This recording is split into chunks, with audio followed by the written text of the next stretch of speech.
This is the 6th video in our Capitol Reef Adventure series. Click on the card above to see the playlist of all the prior videos if you have not yet already seen them.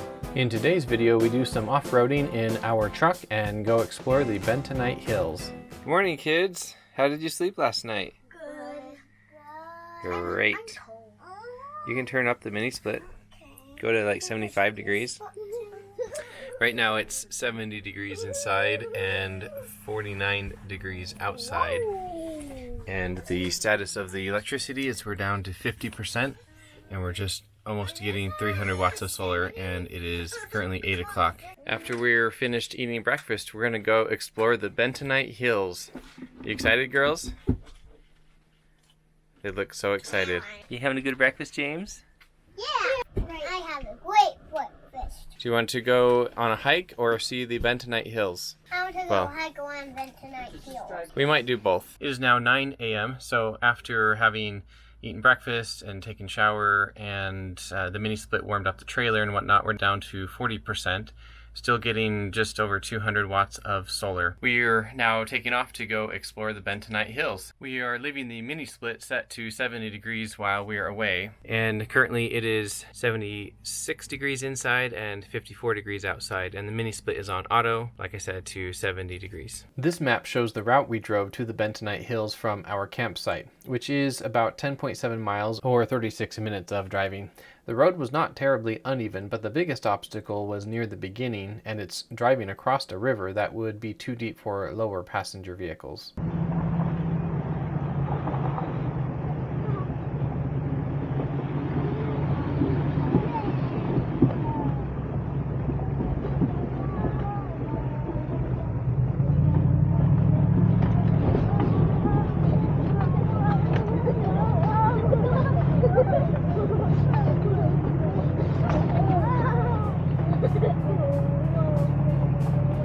And Kara had no idea what the words meant.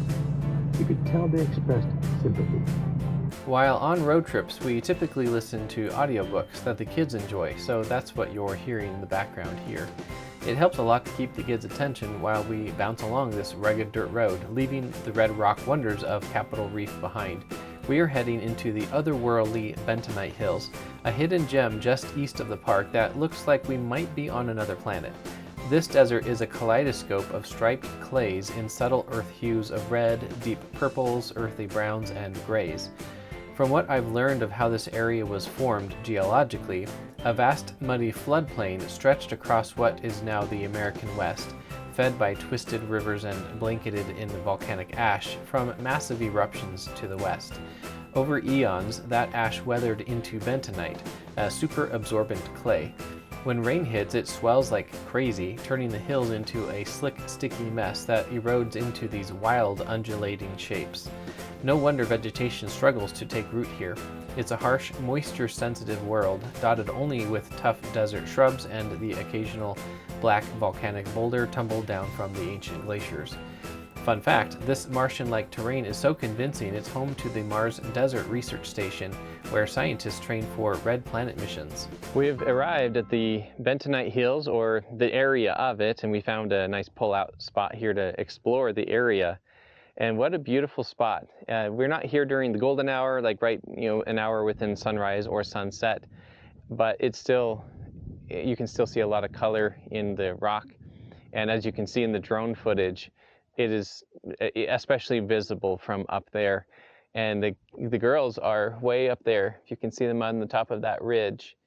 And James is asleep in the truck, so I'm chilling here for a minute while he sleeps. Did you have a good nap, James? And so we were able to go up and join Jessica and the girls up on the top of that. So I'm not gonna bother to show you the whole hike up there, but I'll show you the view at the top. Hey girls. At this point, I was gasping for air too much to talk, and Lydia wanted to carry the camera to the pinnacle, so she did just that. The view from here is super unique with all the varied colorations of the clay combined with the contours of the land. Thanks for holding the camera up for me, Lydia. Wow. Look at this view. Wow. I'll show you some drone shots now.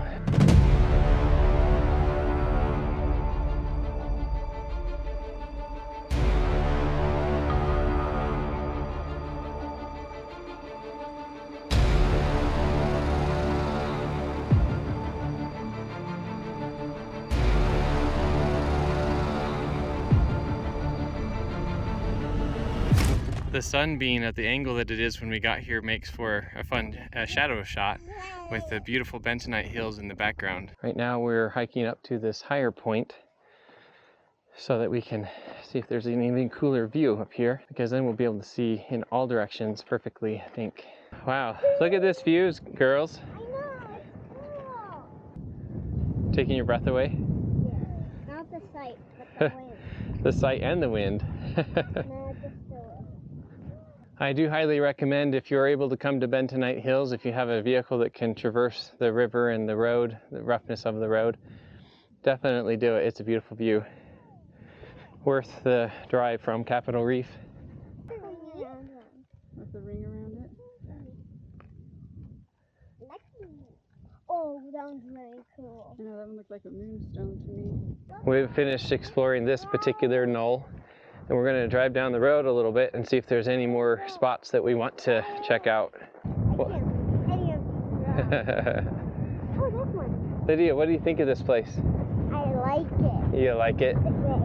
Yeah, it's really cool. This is where we came up. In case you can't tell, it is extraordinarily windy here.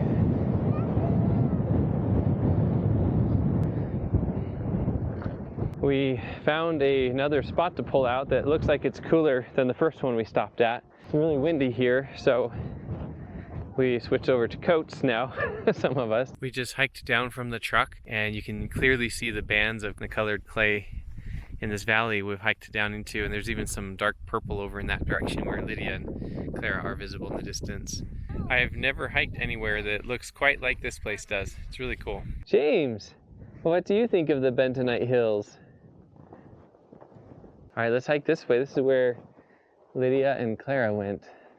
I've never hiked anywhere that has this coloring and the fact that it's all clay. It's really cool and unusual. What do you girls think of Bentonite Hills? I love it. Was it worth coming? Yeah. I've come up here. The girls are eating lunch down there, and I've come up here to this ridge. Real strong wind up here. But this is definitely where it's at. This is the best place to come visit, right in this spot. The rock formations combined with all the rounded clay and the color in it, it's just unreal. It's goblin-esque valley, not in its shape, but in its uniqueness. We're done with our lunch break, and now we are all headed up to the top of this knoll here in front of us to see what the view looks like. Wow, what a cool view, and this is really not that hard of a hike. Not that far and not hard. What do you think, Lydia? Cool. Pretty cool, huh? Lucy, what do you think? I don't know. I don't see any of the colors. Well, the colors are here. It's just they're more subtle than what you saw in the video because they oversaturated it in the video. Oh. But you can see the purple bands in the rock, Yeah. and the orange and the white.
The girls have had their fill of the view here at the Bentonite Hills, so I'm getting abandoned.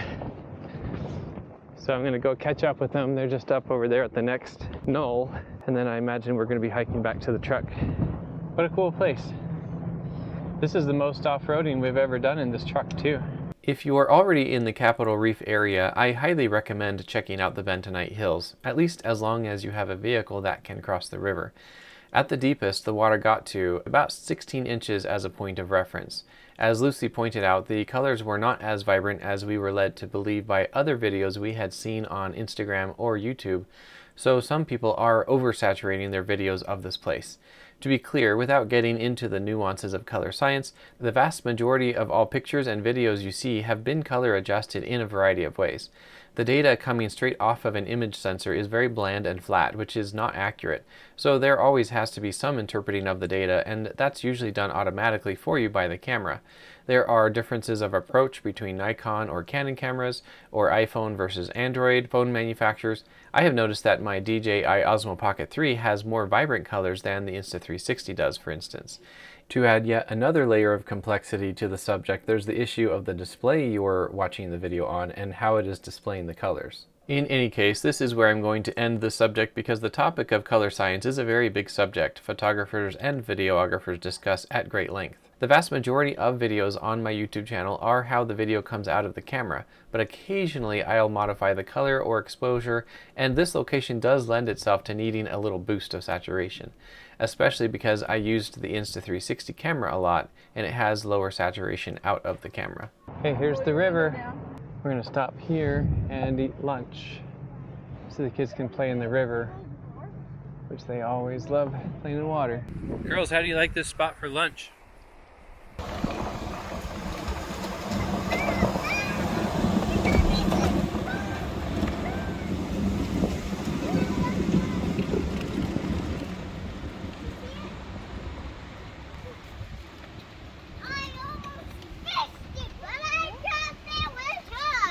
Ready to go through the river again?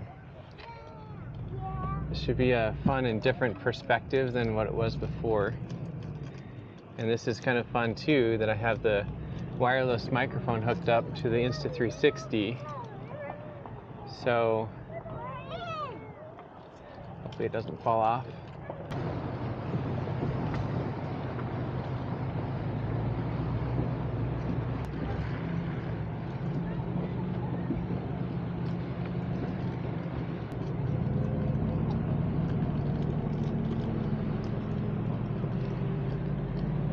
It's a fun water crossing, huh, girls?